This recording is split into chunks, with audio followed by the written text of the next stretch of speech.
Ang mga bagay na nakasanayan, mahirap na daw na talikuran. Ito'y aking napaniwalaan dahil sa bidyong inyong matutunghayan. Ako po ang inyong lingkod, Tagapanood TV.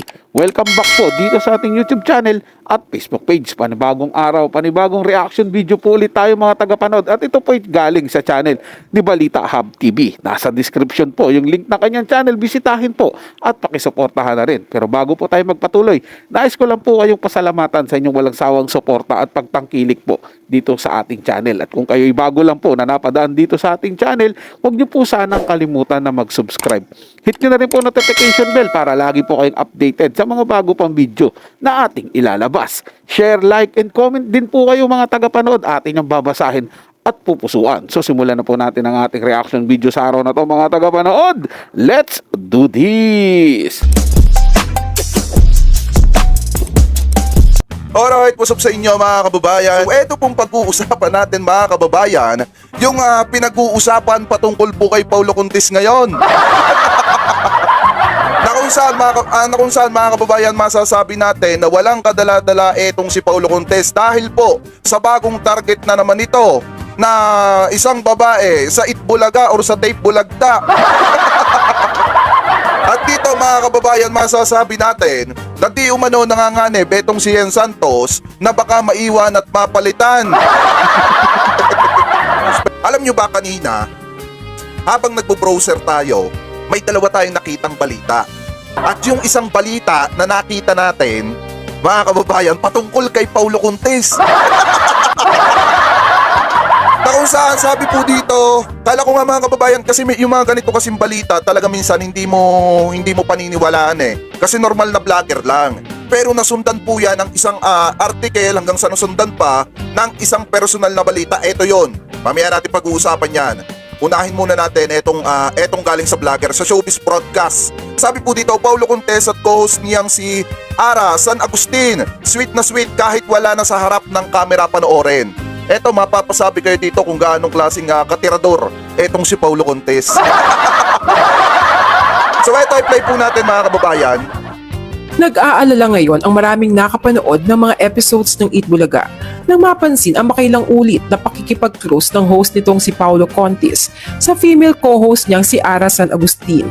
Niyayakap ito, hinahawakan ang mga kamay at hinahalikan. Panoorin ang video. Ay, sana all may niyayakap. Sana all may hinahalikan. Alam niyo mga kababayan, hindi ko alam kung yung pinaggagawa ngayon ni Paulo Contis kasi kung titingnan po natin, talagang mapapasabi po tayo na wala talagang kadala-dala. Dahil itong ginagawa niya kasi mga kababayan, talagang dito, alam niyo yung ayos na yung imahe, tapos siya mismo yung sumisira sa kanyang imahe, talagang matindi.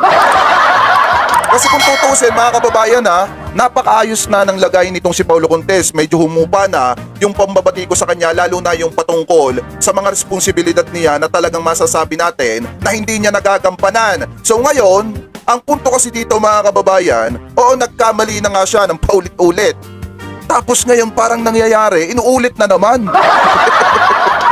Sa madalit salita mga kababayan sa madalit salita, talagang nanganganib etong si Yen Santos dahil mga kababayan, pag nahulog ang loob ni Paulo Contis dito kay Ara, di umano, talagang may posibilidad na maiwan etong si Yen. Diba, alam niyo mahirap talagang pumatol sa isang tao, pero hindi ko naman tinutukoy na si Paulo yun mahirap talagang pumatol sa isang tao, lalo na pagka hindi marunong makontento. Isang malaking tama, correct, check, correct. Talagang tamang-tama po yung sinabi ni Idol Jake Magnus. Ay hirap po talagang karelasyon yung taong hindi marunong makontento. At dito ko po talaga napatunayan mga tagapanood, gaya po no sinabi ko dun sa intro, no, yung mga bagay na nakasanayan mo, napakahirap talagang bitiwan o tigilan. Diba? Yun po, yung pambabae ni Paulo Contis. Nakasanayan niya na po yan eh. Diba? Iko-close yung tao, pag nahulog yung loob, iiwanan na yung dating kapareha. Ganyan naman po yung nangyari sa mga past relationship niya. Kaya, yari po siyang talaga dito mga tagapanood, si Yen Santos. Baka dumating yung araw, dumating yung pagkakataon, yung sandali, na akala niya ay okay pa yung relasyon nila. Yun pala si Paulo, nasa ibang kandungan na. Naku po, napakalaking sakla po na yun, mga tagapanood. Pero ang nakakababa talaga na pagtingin ko, mga tagapanood, yung mga babaeng papatol po sa mga ganong lalaki, na alam naman po nila na may kapareha na o may ginagawa na pong dating pang-iiwan ng mga nakaraang nabubulol po ako, sorry, nakaraang relasyon, eh papatulan pa po nila. 'Di ba? Para po silang kumuha ng isang batong malaki na pinukpok po nila sa ulo nila. O siguro tingin po nila, mga tagapanood, na baka ako na yung makapagbago dito sa lalaki na to. Baka mag-stay na to sa akin. Ako na yung last. Baka ganun po siguro yung iniisip ng may ibang babae. Nakakalungkot po dito, mga tagapanood. Yung maiiwanan naman. Paano kung may anak kayo? Hindi po ba? Di wala na namang tata yung bata, yung batang isisilang dahil lumipat na sa ibang babae. Di ba po, mga tagapanood? Napakasakla po nun, mga tagapanood. Dito, national television po, pinapakita ni Paulo Contis na ganun yung lambingan niya sa isang babae. Alam niya naman may kapartner siya, may kapareha siya sa buhay. Di ba? Paano yun? Sasaktan niya yung damdamin po, mga tagapanood, dahil lang sa kagustuhan niyang mapalapit sa co-host niya o sa kagustuhan niyang, di po natin alam, mga tagapanood, kung ano pong kagustuhan niya. Kagustuhan niya bang ma-develop sila sa isa't isa? Kagustuhan niya po bang maging close sila sa isa't isa? Hindi po natin alam, mga tagapanood, kung ano ang tumatakbo sa isipan ni Paulo Contis. Pero ang malapit pong katotohanan, ito po para sa akin, mga tagapanood, hindi po nalalayo yan sa ginawa po noon nila kay LG Reyes. Naging close sila ni Yen Santos dahil sa isang pelikula, hanggang sa lumabas na yung isyong naghihiwalayan na si Paulo Contis at LG, at naging sila na po ni Yen Santos. At ito naman po ngayon yung issue niya. Hindi po ba, mga tagapanood, kay Ara? Paano ko po wag nangyari, naging close na rin sila, 'di ba? At magka-developan na rin po sila. So ano pong mangyayari diyan, mga tagapanood? Maiiwan po si Yen Santos, 'di ba? Dagdag na naman po yan sa mga koleksyong nasaktan po ni Paulo Contis. Sa totoo lang, mga kababayan, mahirap pumatol sa isang tao lalo na pag hindi marunong makontento. So ipagpatuloy pa natin. Ay, subscribe nyo yung Showbiz Broadcast. Usap-usapan ngayon ang napansin ng maraming netizens Ay! ang madalas na paglapit-lapit ni Paulo Ay! Contis Ay! Sana all! Ay, kaya break ang mega love shoutout. Bala is the great. Tahimik na nga ako. Na-OP. Na-OP ako. Ay, kaya break mega love shoutout. Etong topic natin ngayon, yung pagiging babaero ni Paulo Contis. Hindi naman sa inuhusga natin siya, pero mga kababayan, talagang kung ako si Yen, talagang mapapatingin ako dito at mapapaluhan na lang ako sa isang sulok pag nakikita ko kung gaano katindi si Paulo. Alam niyo, sa totoo lang, mga kababayan, kahit wala daw sa harap ng camera, talagang gantong-ganto daw si Paulo. Ba't talaga pag pogi? So ipagpatuloy pa natin. sa co-host niyang si Ara San Agustin. Una ay noong mapansing habang nag-host si Ara ay inilapit ni Paulo ang kanyang mukha rito. Ay! Niyayakap rin ni Paulo si Ara at kinuha rin ang kamay nito para i-holding hand. Kung eto naman ang ipapalit sa Aldab, hindi rin to magkiklik, mga kababayan. Kasi unang-una, kaya naman kasi nag-click yung kay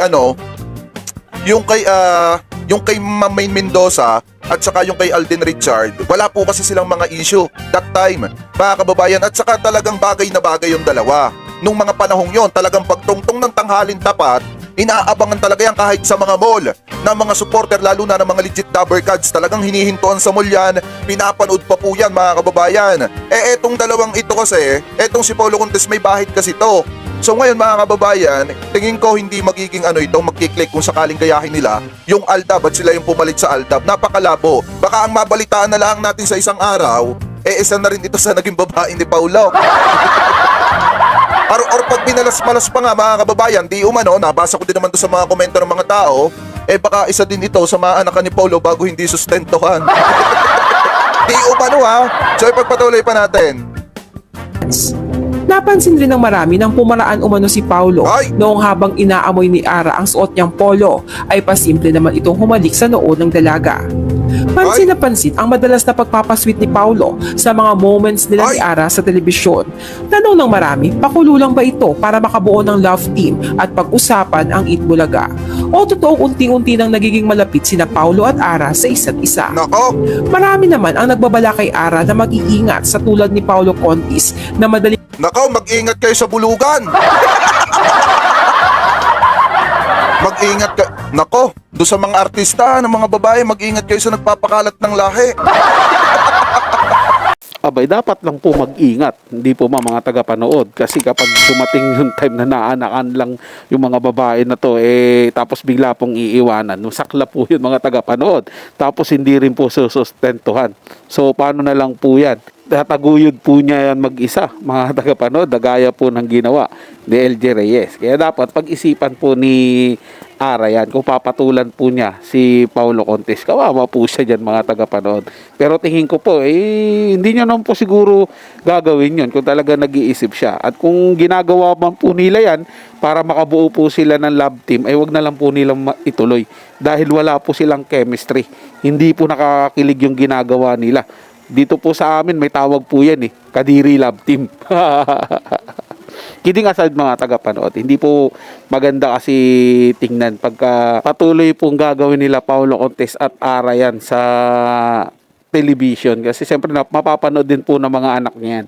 Paano na lang po iisipin ng mga anak ni Paulo Contis na sasabihin naman po, ano ba to si daddy, si papa, kung yun man po yung tawag nila, hindi mo kontento. So yun lang po mga tagapanood, nagustuhan nyo po yung paksang ating tinalakay sa araw na to. At kung kayo bago lang po na napadaan dito sa ating channel, huwag nyo po sanang kalimutan na mag-subscribe. Hit nyo na rin po notification bell para lagi po kayong updated sa mga bago pang video na ating ilalabas. Share, like, and comment din po kayo mga tagapanood, ating niyang babasahin at pupusuan. So hanggang sa muli po, ito yung Tagapanood TV, komento at opinion lamang, wala pong personalan. Paalam po at mabuhay po kayong lahat.